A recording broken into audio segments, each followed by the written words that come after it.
Bab 61. Membicarakan kehidupan dan membicarakan cita-cita. Melihat pemandangan ini, wajah lelaki tua di sudut itu sangat jelek, harus dikatakan bahwa itu sangat suram. Sejak kapan nonaku begitu dekat dengan seorang pria? Pada saat ini, tidak jauh dari gadis berbaju putih dan Mileye, tiga sosok melintas ke depan. Pemimpinnya adalah Gavin, dan di belakang Gavin adalah pria dan wanita itu. Ladia An melirik mereka bertiga, lalu dengan lembut dia menyerahkan Mileye kepada Tuan Putri ke-9, lalu dia berbalik untuk melihat ke samping. Saat ini, lelaki tua di sudut muncul di depan Ladia An. "Nona, aku sudah memeriksanya, beberapa orang di atas tidak mengikuti aturan permainan." Ladia An sedikit mengangguk, dimengerti. Setelah berbicara, dia perlahan berjalan menuju Gavin bertiga. Orang tua itu ragu-ragu dan sepertinya ingin mengatakan sesuatu, tetapi pada akhirnya dia tidak mengatakan apa-apa, karena dia sudah merasa bahwa nonanya sendiri sepertinya sedang marah. Melihat Ladia An, wajah Gavin langsung berubah. Pria dan wanita lain tidak mengenal Ladia An, tapi dia mengenalnya. Seluruh kerajaan Jiang, siapa yang tidak mengenal Ladia An? Gavin terlihat sangat ketakutan. Banyak yang tidak tahu bahwa Ladia An diundang ke Akademi Changmu oleh Dekan Akademi Changmu, dan saat itu, Dekan Akademi Changmu secara pribadi mengundang Ladia An untuk bergabung dengan Akademi Changmu. Jawaban Ladia An adalah, di Akademi Changmu di bawah 30 tahun, selama ada yang bisa mengalahkannya, dia akan bergabung dengan Akademi Changmu. Saat itu, ada dua orang yang mewakili Akademi Changmu melawan Ladia An, dan salah satunya adalah dia. Dan ternyata Nona An tidak bergabung dengan Akademi Changmu. Melihat Ladia An, Gavin tahu bahwa gulungan teknik seni bela diri alam bumi tingkat atas itu tidak bisa didapatkannya. Gavin telah mundur. Pada saat ini, Ladia An tiba-tiba menghilang di tempat. Melihat adegan ini, wajah Gavin sangat berubah. Tangannya tiba-tiba membentuk sidik jari persegi. Detik berikutnya, dia menekan dengan lembut, kendalikan angin tanpa batas. Suara itu jatuh, dan embusan angin tiba-tiba muncul di sekelilingnya dari udara. Hembusan angin langsung mengembun menjadi tornado dan membungkusnya.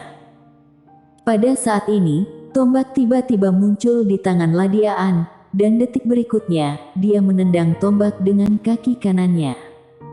Bang! Tombak itu melesat keluar seperti sambaran petir. Bang!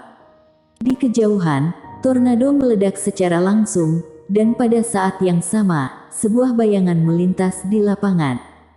Bang! Dengan suara teredam, sosok itu langsung terguncang beberapa puluh kaki jauhnya. Sosok ini adalah Gavin.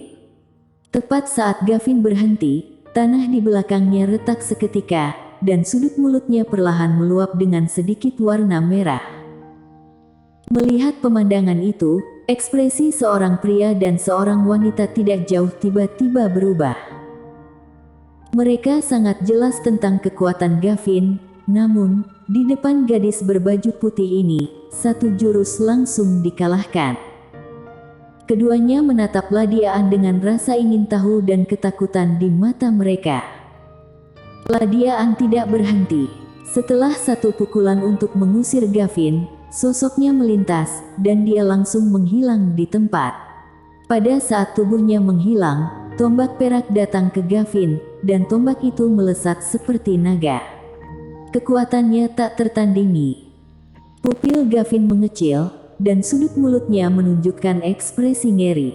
Detik berikutnya, tangannya membuat sidik jari lagi, segel jiwa monster. Bang! Sebuah momentum yang kuat menyapu keluar dari tubuhnya, dan pada saat yang sama, di belakangnya, bayangan monster ilusi muncul. Saat sosok monster ilusi ini muncul di lapangan, paksaan yang tak terlihat mengguncang di lapangan dan tanah menjadi berantakan. Sosok monster itu meraung ke arah Ladia An, dan kemudian langsung menabrak tombak Ladia An. Pada saat ini, ujung tombak perak memancarkan sedikit cahaya dingin. Keduanya baru saja bertemu. Bang!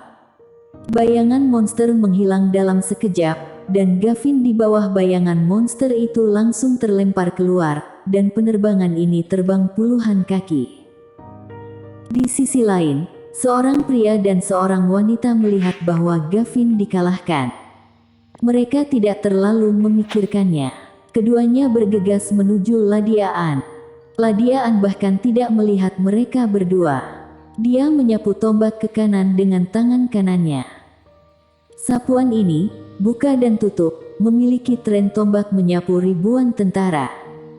Bang! Sebelum seorang pria dan seorang wanita mendekati Ladia An, mereka langsung mundur oleh kekuatan tombak.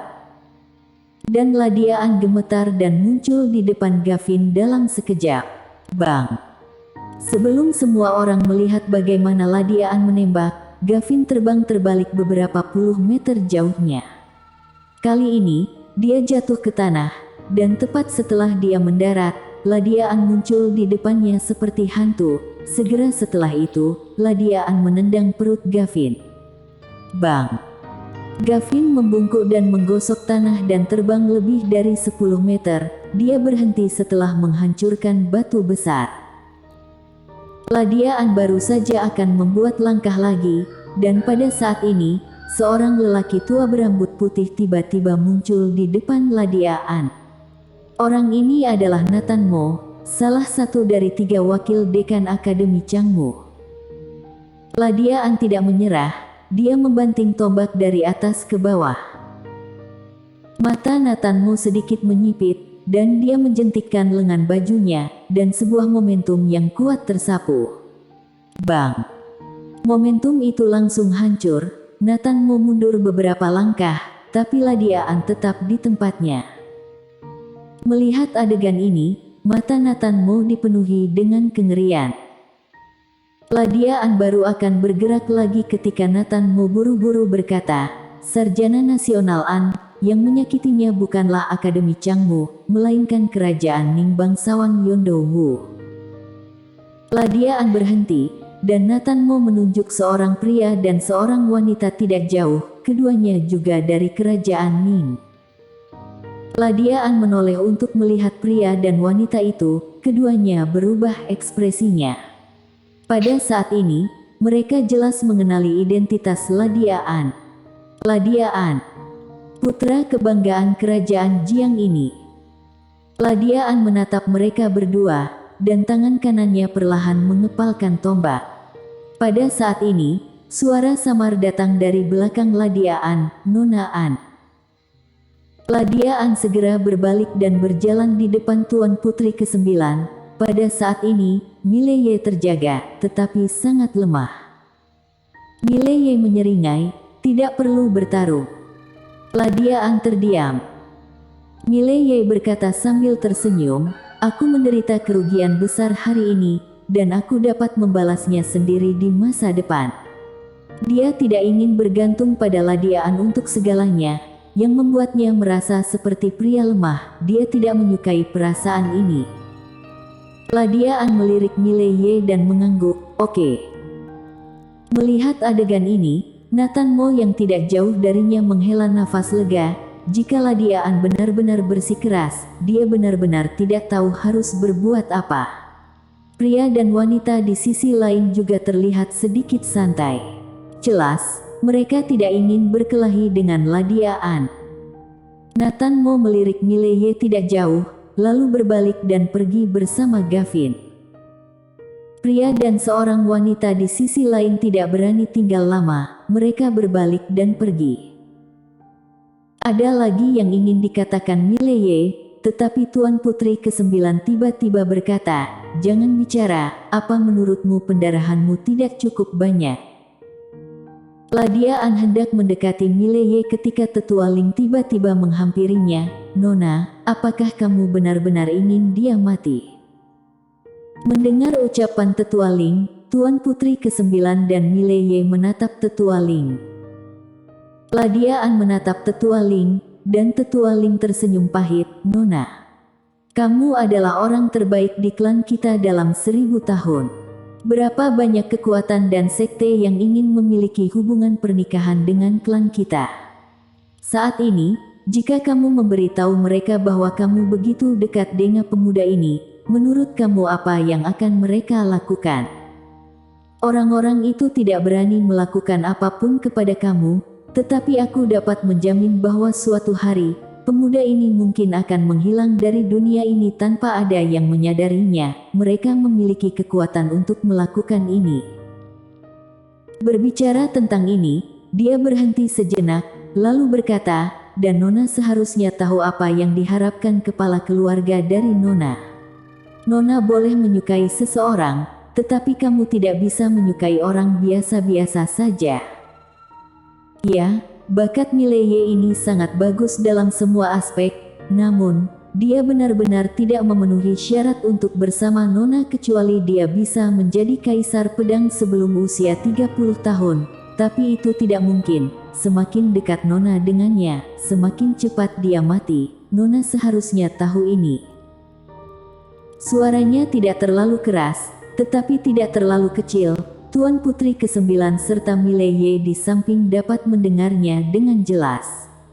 Jelas, dia sengaja mengatakannya kepada Mileye. Ladiaan terdiam. Tetua Ling berkata dengan sungguh-sungguh lagi, Nona, kamu benar-benar tidak bisa dekat dengannya. Dunia yang kamu tinggali benar-benar berbeda darinya, dan dia tidak memenuhi syarat untuk memasuki duniamu sekarang. Ladiaan mengabaikan Tetua Ling, tapi menatap Mileye yang ada di sampingnya. Bagaimana menurutmu? Mileye memandang Ladiaan, apakah kamu menganggapku seorang teman? Ladiaan mengangguk. Mileye menyeringai, serahkan sisanya padaku. Mendengar ini, Nona An tersenyum. Mileye tampak sedikit tercengang. Ladiaan berjalan di depan Mileye. Dia mengeluarkan sapu tangan sutra putih dan dengan lembut menyeka darah dari sudut mulut Mileye, dan kemudian berkata dengan lembut, sampai jumpa suatu hari nanti, semoga kamu masih menjadi pemuda yang tampan. Setelah berbicara, dia menyimpan sapu tangan dan berbalik untuk pergi. Bisakah aku pergi menemui suatu hari nanti? Di belakangnya, Mileye bertanya tiba-tiba. Ladiaan berhenti, benua dewa dataran tengah, aku menunggumu. Setelah berbicara, dia dengan cepat menghilang ke kejauhan. Tetua Ling menatap Mileye dalam-dalam, untuk apa kamu datang mencari Nona? Mileye menyeringai, bicara tentang hidup, bicara tentang cita-cita. Wajah Tetua Ling pucat, dia melirik Mileye dengan dingin, jangan datang untuk mempermalukan diri sendiri. Setelah dia selesai berbicara, dia berbalik dan dengan cepat mengikuti. Mileye hanya melihat ke kejauhan, sampai Ladiaan benar-benar menghilang ke kejauhan, dia masih tidak mengalihkan pandangannya ke belakang. Pada saat ini, Tuan Putri ke-9 yang berada di samping Mileye tiba-tiba berkata, apalagi yang kamu lihat? Orang sudah pergi. Mileye menarik kembali pandangannya, dan dia menggerakkan tubuhnya sedikit, seolah-olah dia telah menyentuh lukanya. Dia mendesis kesakitan. Tuan Putri ke-9 melirik Mileye, loh, apa sekarang kamu tahu rasa sakit? Mileye meletakkan tangan di bahu Tuan Putri ke-9 dan bersandar di seluruh tubuhnya. Tuan Putri ke-9 sedikit mengernyit dan hendak mendorong Mileye menjauh, tetapi ketika dia melihat luka di dada Mileye, dia tertegun. Luka itulah yang diderita Mileye demi menyelamatkannya. Pada saat ini, lukanya masih mengeluarkan darah dari waktu ke waktu. Mileye menarik napas dalam-dalam, kakak, tidak bisakah kamu memapahku segera pergi berobat? Tuan Putri ke-9 kembali sadar dan berkata dengan suara rendah, perawatan medis apa? Aku pikir kamu sudah lupa bahwa kamu terluka dengan melihat Ladia barusan. Ternyata melihat wanita cantik dapat menyembuhkan luka. Biarpun begitu, dia masih perlahan mendukung Mileye dan berjalan menuju kota. Punggungku sakit dan kakiku sakit, bisakah kamu menggendongku? Tidak, tidak, aku tidak bisa berjalan lagi. Apakah kamu percaya aku akan membunuhmu? Batuk, sebenarnya, aku masih bisa melangkah sedikit. Bersambung.